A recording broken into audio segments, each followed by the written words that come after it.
this rather snappy, won't you? I have some very heavy thinking to do before 10 o'clock.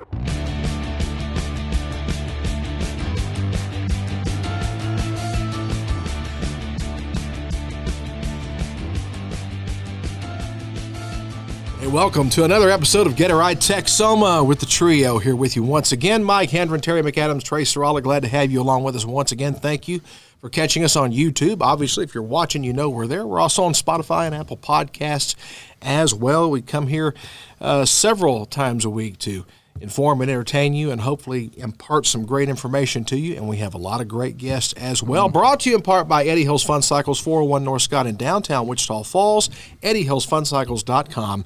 MacTech Solutions, 4020 Ray Road, Suite 3B, MacTech-Solutions.com. And Lolly and Pop Sweet Shop, online at lpsweet.com and on Facebook at Lolly and Pop Sweet Shop. Thank you very much again for being with us. And our very special guest on today's podcast is none other than U.S. Congressman Ronny Jackson. Congressman, how are you? I'm doing well. Thank you, Mike. I appreciate it. Glad to have you. Yeah. Well, you, of course, he's our congressman for the 13th Congressional District, which is bigger than several states. Yes, it is. You've got a lot of territory here to cover. 42,000 square miles, roughly, yeah. Wow. Gosh. A lot of windshield time. Yeah. We were talking about some of his travels coming up here before we started recording today's podcast, and you are really going to be busy here in the upcoming weeks, for sure. Yep. And, of course, we've got an election coming up. And is there an election coming up? I didn't there realize. is. Yeah. President Trump here is to watch over us, by the way. It's been a boring election. That's right why nothing. But, well, it's amazing how much news has come out. You think about it. Yeah. The former president, there was an assassination attempt on his life 2 weeks ago, and now you almost don't even hear about it. Oh, yeah, that's by design, right? They buried that. Oh, yeah. It's crazy. Totally did. But totally look did. what's happened, though. So an attempted assassination on former president. We've changed a candidate from being the leading candidate to, to this other person. And now we're just, and we're scrambling, and, oh, gosh, it's a... Yeah, they're desperately trying to remake her right now, to rebuild her into something she's not. You know, they're working hard, working overtime on that one. And and trying to rebuild him as well, Walls. Oh, yeah. No, he's a disaster. Yeah, he's to the left of her, I think. Yeah. So, yeah, and they're trying to do a remake, or a rebrand and a remodel and a remake and all that. And, yeah, I don't think... How are you? The housewives of New York can't get this remake. Looks like they did a good job vetting him too, right? They didn't even realize that he runs around and tells people he was in Iraq and Afghanistan, and he wasn't. So, but here's what I think. Here's what I think happened there. Just my theory here. He's the only one they could get to say yes to. Yeah. You know, this was a desperation move. Yeah. We've got to have a running mate for her. Right. And they ran down the list, and everybody looked at him and went, no. Yeah. And they get him to say yes. Well, and also they don't want anybody to upstage her. And Shapiro would surely do that. Plus, he's Jewish, and then you upset the extreme left of your party if you hire him as Jewish. But he is a popular person. And I think that she thinks that he would upstage her. I've said for a long time, she's such a narcissist. With her cackle and her inability to speak publicly, she has the resources to have the best people in the world to teach her how to speak publicly. Right. And she's had years to do that. Yeah. Right. She could have half of Hollywood teaching her to become an eloquent public speaker, and she refuses to because she's such a damn narcissist. Yeah. She thinks she's the best. And she sounds like a kindergarten teacher. I'll hire her as a kindergarten well, remember teacher. she was running for president in the Democrat primary. She was the first one out. She was the most disliked of all of them. I mean, so even the Democrats don't really like her. Yeah. I think she's the second least liked person in the Democratic Party, Hillary being the first. Yeah, right. Hillary's the only one I can think of. Right. That's more shrill and more unlikable than she is. Yeah. Yeah. Well, I've postulated this theory on here that I think that what's happening is this is kind of a la John McCain and Bob Dole, where the Republicans kind of go, oh, look, okay, we think we're going to lose. Let's throw somebody out there, burn their political capital. And I kind of think that's what we're doing with Harris and Waltz. They hope they're going to win, but they're not trying to put their best up. They're not putting Newsom in. They're not putting Klobuchar. They're not putting some of those Whitmer that they think are going to be their future stars. They're putting somebody in there going, look, let's just throw somebody out there and see if it sticks. Congressman, you certainly know more about the process than we do. Absolutely. The Democratic National Convention's coming up. Right. Here pretty quick, isn't it? Yeah, just in a few weeks. Yeah. Couple weeks. So do you see them pulling any 11th hour shenanigans and doing anything screwy here at all? Like they pluck her out and drop somebody else in? I don't think so. I think they're locked in now. I think so? Yeah, I think there's no way out at this particular point. And if they were going to do that, I would think that some of the people that have endorsed her would have held off on their endorsements. Yeah. But she's got everybody's endorsement now. Including Barack Obama. So I think they're stuck with her now. And you may be right. This may be just they may just be filling the spot. Looking ahead to the next 4 years. I hope you're right about that, because if they keep him out here, they keep this pair out there, and they fraudulently cheat, and try to take the election like they did last time, because they're going to cheat in Wisconsin and Pennsylvania and places like that. Sure. And if she ends up being the president and he's the vice president, I am telling you what, man, it is going to be an absolute disaster. I was thinking about it this morning. Can you imagine what that cabinet would look like? Who would be the Secretary of Defense and Secretary of State and all that stuff? I mean, they'll be pushing people like Cori Bush into cabinet spots and stuff. It'll be an absolute disaster. Which, by the way, she just lost her primary. Yeah, she did. Yeah. Well, not to mention what it does on a global scale on the world economy. I think a lot of the world has already lost enough confidence in us. Yeah. Yeah. They already distrust our judgment of things enough as it is with the administration that we've had. You put them in there, and it just gets worse from there. It's a downhill run. Bad things are on the horizon. Look at the Middle East right now. There's a lot of stuff that's about to happen. I mean, I'm telling you right now that there is a terrorist attack going to happen somewhere in this country in the next few years based on nothing more. I don't know anything you don't know, but I know that we've had hundreds and hundreds of people cross our southern border that are on the terror watch list that came from really bad places with really bad intentions, and they are here. They live here now. They're in the United States, and these people are committed and motivated, and something's going to happen. It's going to be directly related to Kamala Harris, the border czar, and Joe Biden and their horrible border policy. That's what's caused. That's what's going to be the cause. Oh, the border was one of the items I wanted to bring up with you today. Obviously, nothing's improved. Yeah. It's only gotten worse. Right. The state of Texas is, I think we're throwing everything but the kitchen sink at it. We've thrown billions of dollars at it. Yeah. We're literally pulling DPS resources away from their territories that they would normally patrol and cover to go to the border and work. I think we're doing everything that we can as a state. Would you agree? No, we're doing everything we can, and we've been doing it for a long time, and that's the federal government's job. It's not the state's job to secure that border. It's the federal government's job. So for a long time, the state of Texas has been stepping up to the plate and doing the federal government's job. Unfortunately, like you said, we're spending our state tax dollars to do it. And once, one of the first things I will do, I'm committed to doing this, and I'm not the only one, the rest of the Texas delegation will be behind it as well, is as soon as President Trump gets back into office, if we have President Trump in the White House and we keep the House and we get the Senate back, we will be putting a bill out on the floor to repay the state of Texas for the money that they spent securing our border. That's not their job, and we shouldn't have been spending our tax dollars doing that. Hell yes. Right. But you know what's sad too, though, is the money has been allocated to protect the border. They have a budget. It may not be what we want, but it is some. So it's just wasted money, though. It's wasted time, wasted resources, and everything. And we were both in the military. Yeah. You a little bit longer than me, but. I just remember when I first entered the Air Force in 1984, and we've talked about this. He worked for AFBs, back in the day, and the fact that we have this called fraud, waste and abuse. What about the border, the fence? Where did all that equipment go? They wouldn't even let Texas or anybody buy it. Why didn't anybody go to jail? It actually it actually cost more money to have that stuff hauled away than it would to put it up, because it was already pre-positioned. It was there to get ready to go. But so they wasted tons of money, and that's why they come up with this, like, we're going to fund the border. We're going to come up with the bill, this stupid bill that they put together recently. That they said was their bipartisan border bill. It's all garbage. They put all this money in there. That money was going to go, like you said. It looks like they want you to think that it's going to secure the border, but it's only going to make the problem worse. Right. They're appointing more judges. They're expanding the process that they currently have in place to facilitate people crossing our border. Right. And that's all that money was going to do. It was just going to take the current program and put it on steroids. And what about our $35 trillion debt? Is there any appetite to do anything about this? I mean, because I haven't heard anything. Yeah. I mean, hardly anybody's able to talk about that right now. Yeah. Well, for the first time, the interest that we pay on our debt now is more than the money that we spend every year on our military. Right? I mean, that's insane. We have to do something about it. But, obviously the Democrats made it a lot worse. They've dumped trillions and trillions of dollars into these Green New Deal stuff that they put out. And, it's the reason we have inflation at the level that we have right now is because all the money that they dumped into the system.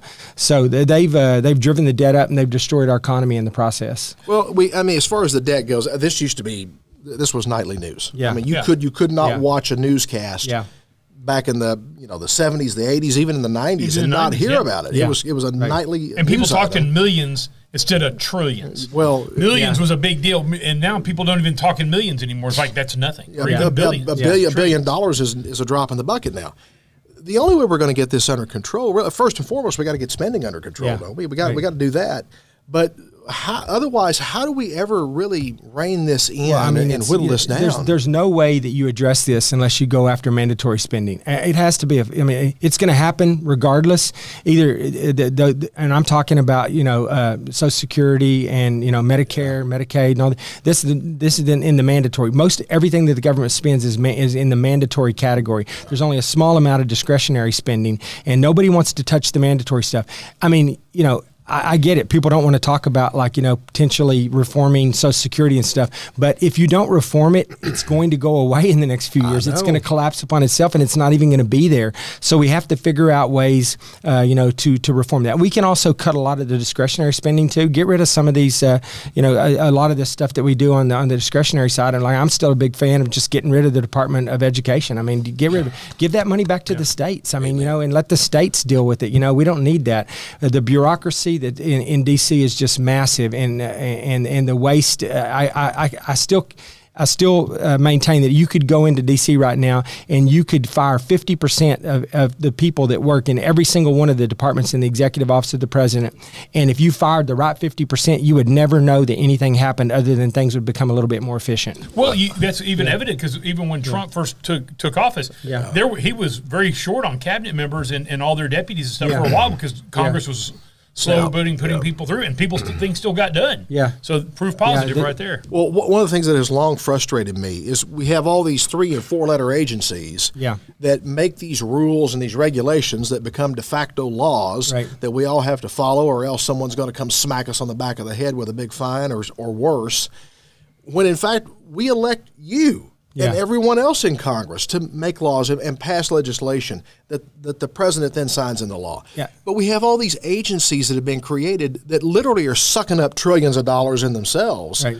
And they've gotten away with it too. And the thing is they have this. We have executive orders right from the president, but they also have these agencies you're talking about, whether it's the EPA or the SEC or Fish and Wildlife, whoever it is. These agencies, they have rule-making authority, right? And the rules carry the same weight as statute, as if they were law. They're not law. Congress didn't pass that. Right. Congress didn't know. The president didn't sign that.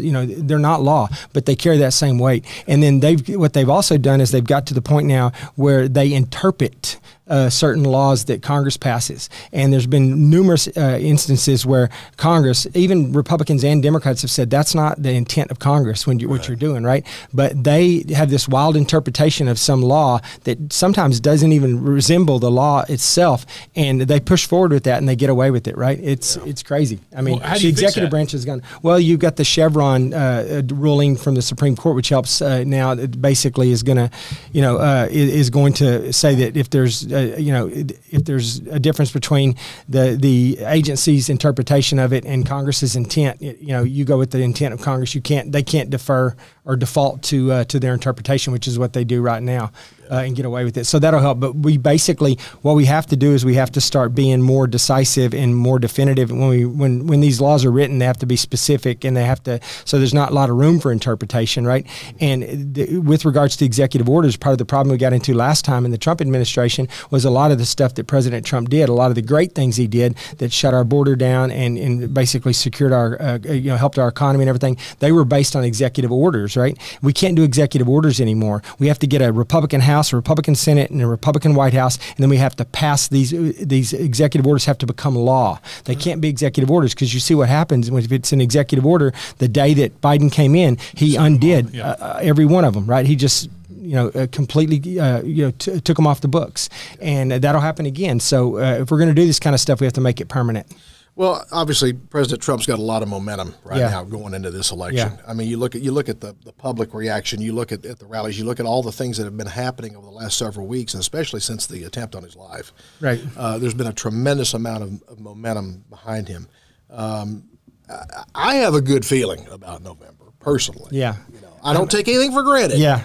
But I have a good feeling about it. I mean, I'll tell you, when I was at the convention, with him in Milwaukee, it was the convention was like everybody was on a big time high, man. Because I mean, the debate and then the assassination attempt that basically made President Trump into just an American icon. I mean, he already was, but I mean, it was when he rose up, from being on the ground, and he rose up and he had blood all over his head, and he shook his fist in defiance and looked into the camera and said, "Fight, fight, fight." I mean, there are people all over this country that have said they would never vote for Trump, that saw that and said, "You know what? That guy's a warrior. That guy's a leader. I'm going to vote for that guy." Yeah. And the Democrats saw that. They panicked. They freaked out. That's why they ended up getting rid of Joe Biden. I mean, I think that the whole fact that they had Joe Biden do the debate in June early on like that, I think they baited him. I think that there were people on the Democrat side that knew he was gonna fail miserably, and it was gonna be they had to do it then so they had time to get replace him. I can't believe he and Jill Biden and the rest of his team took the bait, but they did, and then of course he failed miserably. But at the convention, everyone was thinking the same thing. This is over. Trump is going to win this, right? And he was. I mean, with Biden as an opponent, it was over. Now, they put her in, right? And she's just as stupid and just as dangerous as Biden, probably even more so, especially now she's got this running mate with her. They're a deadly, toxic combination. And the thing is that they've got the media behind them now, which they didn't have. Joe Biden had lost the media, right? There was a big reason why a lot of people thought this is over. But now they've got the media behind her. They're going in. They're suppressing any negative stuff about her is getting buried on search engines like Google and stuff. Deep. You can't even find it anymore, right? While simultaneously they take any Republican they don't like, me included. They push anything that's ever been negative said about you to the top. It doesn't matter. I could cure cancer, and you'd have to go like 10 or 12 pages through Google to find out that I cured cancer, but and same thing with Trump. They put all that stuff at the top, and then the mainstream media is going around and just trying to rebrand her into something she's not and something she's never been, trying to paint her as some kind of moderate, and him as well. It's crazy. They're they're both in the category of the most progressive, dangerous people that we've ever seen. I mean, if the two of them get in, forget it. We are going to be a communist, Marxist country in short order. Scary. So very when you're scary. talking about Congress, what are just putting your prediction hat on, what is your prediction for the Republicans having a chance at retaking the House this year? So, well, we got the House right now, but we only have a small margin. Keeping it. Yeah, we have I think a 2 or 3 seat majority right now. We have to do better than that. I think that we keep the House if Trump wins, right? If Trump loses, we lose the House. I think they go hand in hand. It's that close in the House. I think that Trump, if he wins, we will pick up House seats on his coattails, and we will have the majority, and we'll have a bigger majority than we have right now. So I think our fate in the House is tied to what happens in the White House. I think the Senate, we're going to get the Senate. The Republicans are going to take the Senate. Just odds are, in the House, everybody has to run every 2 years. All 435 members have to run every 2 years. In the Senate, they do 1/3, 1/3, and 1/3 every 2 years, and so the 1/3 of the Senate that's up for re-election this time is heavily is mostly Democrat seats that they're having to defend. So just the odds would tell you that we are going to probably end up taking the House. We won't have like the Senate. We won't have a super majority in the Senate. We won't have 60, but we'll have over 50, and we'll have the majority. So we got a lot of work to do if we do win, if we keep the House, get the White House, and take the Senate. There's going to be a short window of opportunity to get stuff done, and we better do it. And I think that we will, because I think that President Trump will be driving it. I think he's the only person that can save this country right now, because he's the one that's motivated in the right way to do it. He's lived, the deep state. I mean, they've come after him. They've tried to do everything they can, including somebody tried to kill him. I think he's going, and he's not looking at another term after this. This will be it, and he's going to go in there and he's going to do the hard things that need to be done, things that other presidents, Republican or Democrat, wouldn't be and haven't in the past been willing to do. President Trump's going to do those things to get this country back on track. Any thoughts on his running mate? I like, I like his running mate. JD's a good guy. I mean, I know him. I think when they picked JD not because they were trying to get votes or trying to win a particular state. I don't think they picked JD because he was a strategic advantage as far as getting electoral votes. I think they picked JD specifically because the president likes JD, and JD, is somebody he wants to govern with. And so they picked JD looking ahead, saying we're going to win this, and we want somebody that we can govern with and somebody that we can pass the mantle to at the end of 4 years that's going to carry on. And I know this. I talked to the president a lot about this, and he was really down at one point between JD and Marco Rubio, and he liked them both. And he's like, look, they'll both be good, right? But he had just a better one-on-one kind of personal relationship with JD. He just found JD easier to talk to and easier to relate to. And he also loved the fact that JD came from nothing. I mean, the guy was dirt poor, and his mother was a drug addict, and it just a horrible disaster. For most people, most kids would not have made it out of that environment. And went on to do anything worth doing. And instead, JD comes out and he ends up, going in the Marine Corps, becomes a Marine. He goes to Yale, graduates top of his class in Yale, he becomes a senator, and now he's the vice presidential candidate. President Trump loves that story, which tells you a lot about President Trump, right? Because President Trump grew up with money, a lot of privilege and money. And for somebody like President Trump, who grew up with all these resources, to have so much respect for somebody like JD because he came from nothing and made it on his own, that tells you a lot about President Trump. It does. And another example of how the military saves somebody. Yeah, literally. That's right. Vance probably was saved by the military. You're right. He went in the military, got himself pulled out of that, and that is one of the true American stories that I love. Is you can be from nothing and destitute and all that. If you can join the military, you can a lot of times you can elevate yourself and see a whole new world and a whole new way to live your life and everything. His story and his successes are proof that you don't have to let all the hardship that you went through early in life, that doesn't have to dictate who you are. That doesn't have to define who you are. That's right. You can become anything you want to become. And this guy's on his way to becoming the vice president of the United States. And this guy's super smart. I mean, he is like highly, highly intelligent. He comes and speaks to us in the House sometimes from the Senate side. He comes over and he talks to us. And this guy is just like, he's very, very intelligent. Well, bringing it back a little bit more local, what are your initiatives going forward here that kind of will impact our district more? Well, I'm kind of I'm not complaining, but I'm a little bit overworked right now. I currently have 5 committees right now, which is insane. Most members of Congress have 2, and I have 5. So I have Armed Services, I have Foreign Affairs, I have Intelligence, I have Ag, and I have the COVID committee. So I have 5 committees. So I'm pretty busy. But we're always focused with regards to this side of the district, the eastern part of the district. I mean, Wichita Falls in particular is Shepherd Air Force Base. Shepherd Air Force Base. We have to always be thinking about that. Always dumping money into Shepherd. Always looking at how we can make Wichita Falls more attractive. For people to come to be assigned here. So we work on that a lot. And this year in the National Defense Authorization Act, we got a lot of money headed toward Shepherd Air Force Base. We got money headed toward Pantex, which is where they build all the nuclear weapons in Amarillo. We have money there. We got Bell Helicopter, where they build the V-22s, and they're building the new future vertical lift for the Army. So we did really well this time with regards to they used to call them earmarks. They call them community projects now. Some members still won't do them because of the kind of the bad reputation that the earmarks got a long time. They used to call them pork projects or whatever. Yep. And they've been abused in the past aggressively. But the conference, the Republican conference decided early on that they were going to do these, right? And so I was initially opposed. I was like, look, I don't think we should do those either. But once they said we're doing them, I had to become a part of it. If you don't, the money gets spent anyways, and other people spend it.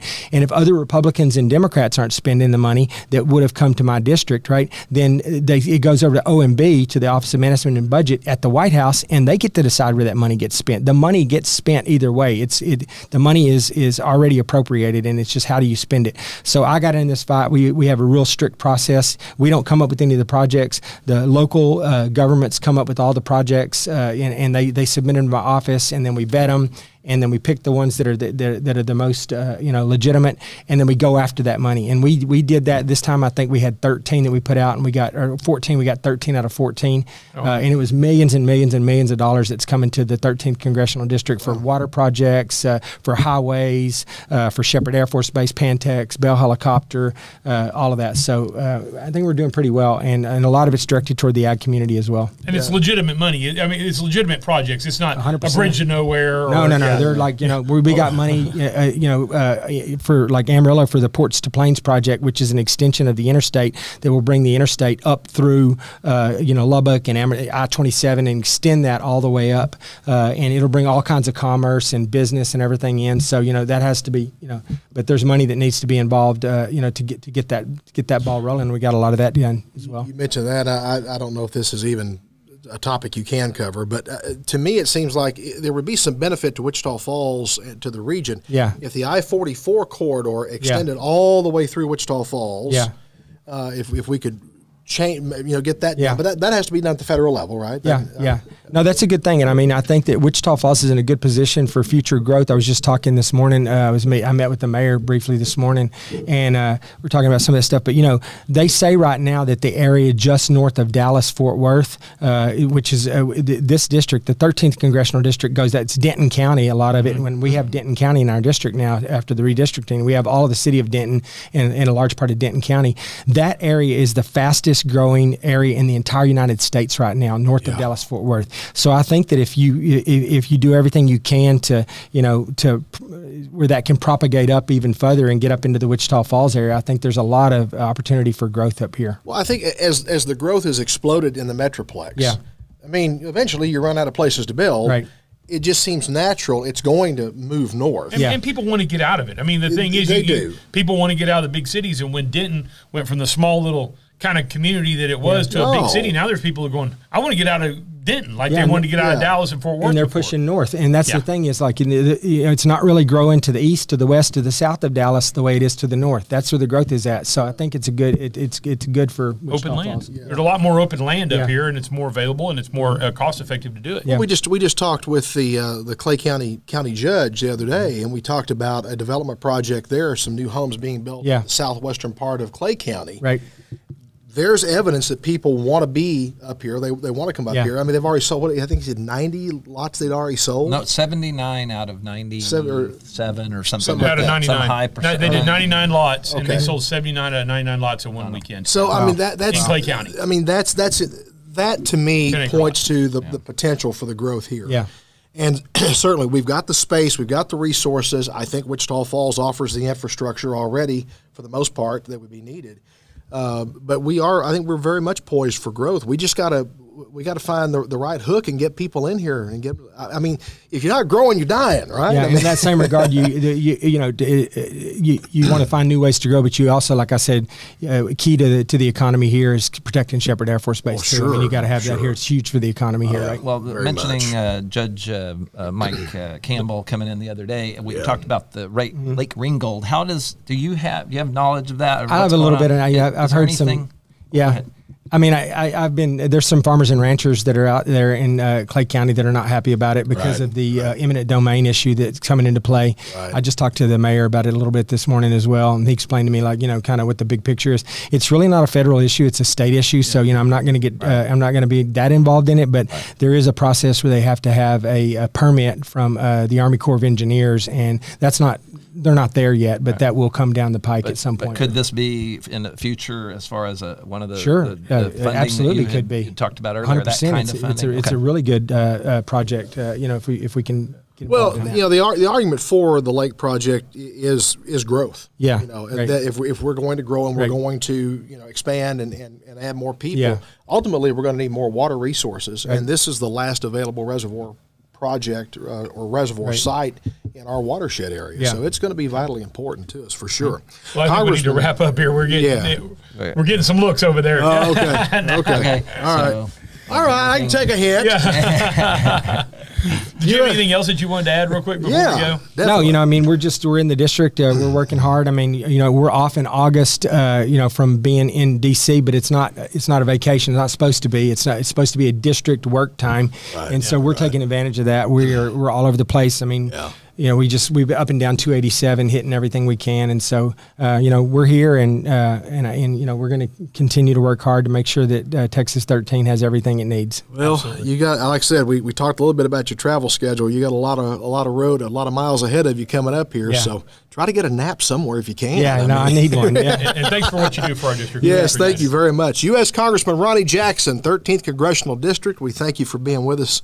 Very much for being here, and we thank you for joining us as well. Again, the program sponsored in part by Eddie Hills Fun Cycles at 401 North Scott, downtown Wichita Falls, eddiehillsfuncycles.com. MacTech Solutions at 4020 Ray Road, Suite 3B, MacTech-Solutions.com, and Lolly and Pop's Sweet Shop, lpsweet.com, the website, Lolly and Pop Sweet Shop on Facebook as well. Congressman, again, thank you for being here. Thank you, and until next time, we'll catch you down the road. Take care.